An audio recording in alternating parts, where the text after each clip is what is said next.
No, I think you could be joined by the other 46 million motorists in Britain. Well, even if you're aware of it, it's very, very confusing. I mean, the latest thing is that, as if it's not enough to contact DVLA by internet only, incidentally. You can't get through on the phone. I don't know whether that leaves a lot of older folk, like my dad in his 80s, wouldn't know what the internet was. You've got to get that code that only lasts for 72 hours. You need that code in order to hire a car overseas, or maybe you don't, but it's best to have the code anyway. But in addition to that, you need your national insurance number. Now, forgive me if I'm missing something here, but I don't see the connection between your national insurance number and your driving licence. If there is a connection, why the hell is the national insurance number not printed on the rear of your driving licence? So it's convenient. Well, let's have a look through the changes. So this is how the driving licence looks at the moment, isn't it? You have your plastic card and then you have your paper licence. But from today, that paper counterpart, you don't need it anymore. Now, that's where all the driver's information was traditionally stored, wasn't it, Mike? Including your penalty points. Had quite a few on mine at one point. Then you had the types of vehicles that motorists were permitted to drive. That was all stored on the paper licence. It's now all going online, and this is what you were talking about. When you go in there, they ask for your driving licence number. That's easy enough. You can find that on the plastic bit. Your national insurance number. I wouldn't have a clue where to find my national insurance number. I know I had the plastic card when I was about 16, but I've lost that. Why not print it on the back of the driving licence?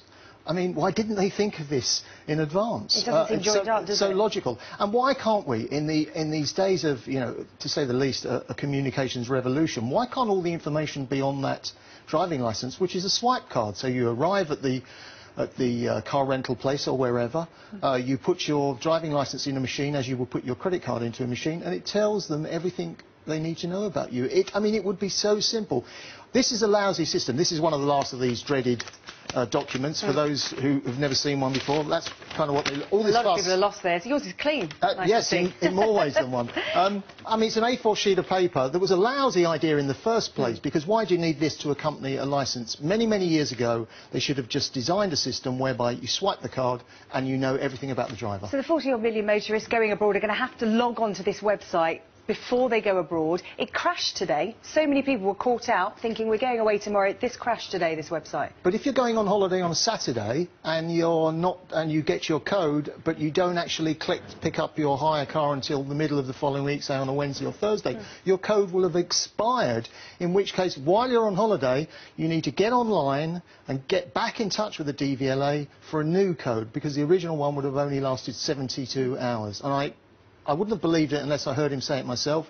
I heard the boss of the DVLA today say that he's going on holiday and he's managed to find a rental company that, according to him, doesn't require all this information, so he's not going to bother with the code. I'm not sure that's the right message to be sent out by anyone, least of all the boss of the DVLA. Yeah, motoring groups are warning that this is going to leave holidaymakers stuck and unable to hire a car. But let's hear from the DVLA and what they had to say. One of the things to know is that, and certainly in my experience, is when you go abroad, actually, it's very rare you're asked for a counterpart. If you do need one just to comfort you and make sure you're okay, then take a code in advance. But I haven't been asked for a counterpart when going abroad.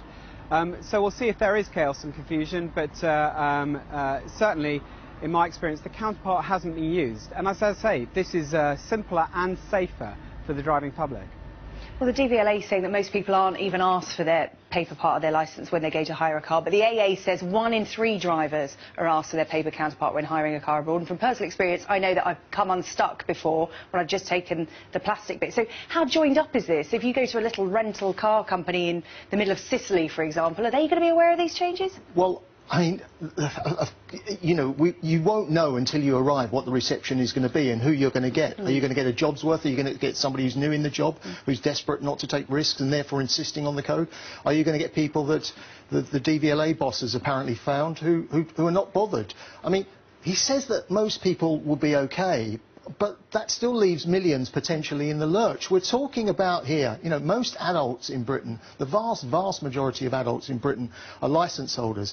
That means millions or tens of millions of them could be facing this problem when they go overseas to rent a car. And of course, you know, it's not just with car rental, there are other issues as well with driving licences. So probably the best advice is to go and get the code, but don't rip up that paper bit of your licence just yet. Keep that with you too. OK, Mike Rutherford, pleasure speaking to you. Thank you.